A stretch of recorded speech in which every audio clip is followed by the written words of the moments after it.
Day 32 in a third world prison. So I'm sick. I'm suffering from bad dehydration. I'm suffering from bad diarrhea. I have just been punished because I will not drink the water that is making me sick, and because I wore camisole while I was sitting on my bed during a heat wave. It's Wednesday, May 7th, 2025.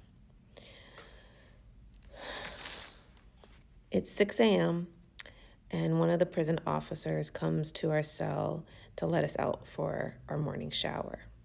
I jump up and grab my stuff. My cellmate walks out before me and tells the prison guard, she can't come. She's on lockdown. And I was like, wait, what? And she was like, oh, you're on lockdown? And I was like, I'm not sure, I guess. And I asked her, well, what are the rules? And she was like, just ask the head officer when she comes in to the office later on today. And so she closed the door in front of me, locks it, and walks away. I took a deep breath. I tried to focus on my breath and tell myself, let this go, let this go. Last night, I thought about the good versus the bad, like the narratives in movies. The bad guy versus the good guy, the hero versus the villain. The happy endings because the good guy always wins. But then I thought about reality, the human trafficking that goes on, Nazi Germany, slavery in America, the transatlantic slave trade. In modern day, there is human trafficking of women, children being forced into the sex trade. Can I say that? Involuntary labor. They're being abused and tortured. But these are not bad people, yet bad things are happening to them. Where are the heroes to save them, these innocent people? Nazi Germany. Thousands of people, Jews, allies to Jews, children, the mentally ill, non-Aryan people, people who are identified as black or brown. All these people were tortured to death. And even then, these countless souls that suffered, that were never saved, were they bad people? No. The transatlantic slave trade. This lasted over 200 years. Women, men, children were mistreated physically, sexually. They were quote unquote broken, their spirits. They suffered from malnourishment. They were worked to death. This is in the thousands. Were those people bad? Did they deserve this? No. I don't think that there is a lesson for me in all this. I don't think that there is going to be that hero. I refuse to ignore the suffering around me. I refuse to remain in an abusive relationship. I refuse to sit passively while I watch my abuser commit perjury in court. I watch the judge violate laws after laws. I refused to drink water that was going to make me sick.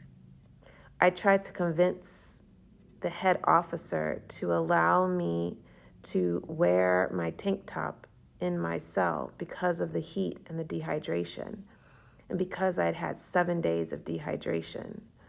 Please, officer, do not put me on lockdown because I had a tank top on. Please let me sit on my bed with a tank top. I'm sick. I'm hot. I can't take it. The love of my life, my sweet baby, has been taken from me. I feel like I've lost everything of material value to me. Let go, Julia. It doesn't matter if I'm innocent, who's the good guy, if I'm sick, who's vulnerable. the ignorance, the lack of education, if there is even a hero. I can't control the people around me. I can't eradicate corruption. I can't stop suffering. I can't just save my daughter right now. Be clear where you are. Who are the people around you? The systems of power in place. How can I show up so I can survive this? I decide my role in this life. I can be a hero. I could be a victim. I could be a villain. I could be a fighter. I could be the peacemaker, the healer, the sufferer, the lover, the antagonizer, a con artist, a narcissist, a sociopath. I could be hateful. I could be vengeful. It's all up to me. 7 a.m. I had more diarrhea. My intestine feels raw. I feel physically exhausted. I'm so sick. And there's this dull, irritating pain. I'm going to try to eat some soda crackers. I didn't eat breakfast. For the last 5 nights, I've been waking up in the middle of the night to intense stomach cramps. I can feel my intestine bubbling. It's distended from gas. But I purposely hold it in until 5 a.m. to use the restroom, partially because I'm afraid of the cockroaches walking around. I don't want to have to deal with them. And then I know that everyone's going to hear it.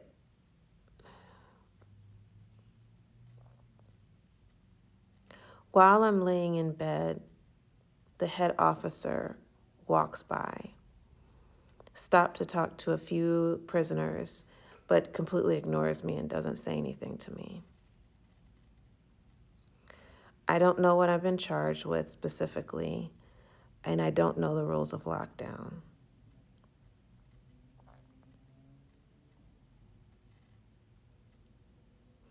Around 9:15, everyone is allowed to leave to go out for outdoor rec, but I'm stuck inside because I'm on lockdown. I'm not allowed to leave my cell.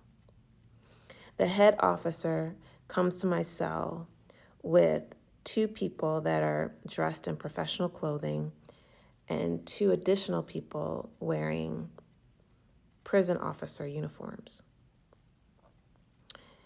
The head officer, looks over at a man dressed in professional clothes. I can tell he must be the head person in charge of the prison. And she says to him, "She told us that she would report us to the U.S. Embassy." And the man spun around, looked me dead in the face, and just started screaming at me, screaming. "You think you can come here and order us around and get what you want? This isn't the U.S. This is Belize." He went on to start yelling me about if I want fresh drinking water, I need to go and get the U.S. Embassy to buy me some fresh drinking water. When he paused, I quickly said to him, "Sir, I have money to buy water.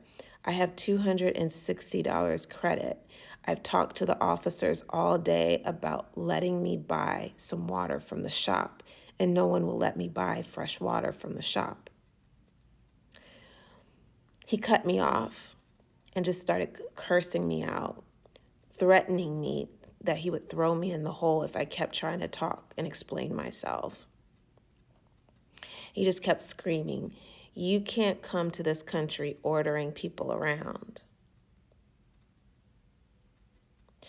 The head officer then jumped in really quickly and basically told him a fictional story. She went on to tell him that I was wearing a sports bra, not a tank top or a camisole, but a bra. She said I was wearing a little bra and little shorts and my tummy was exposed.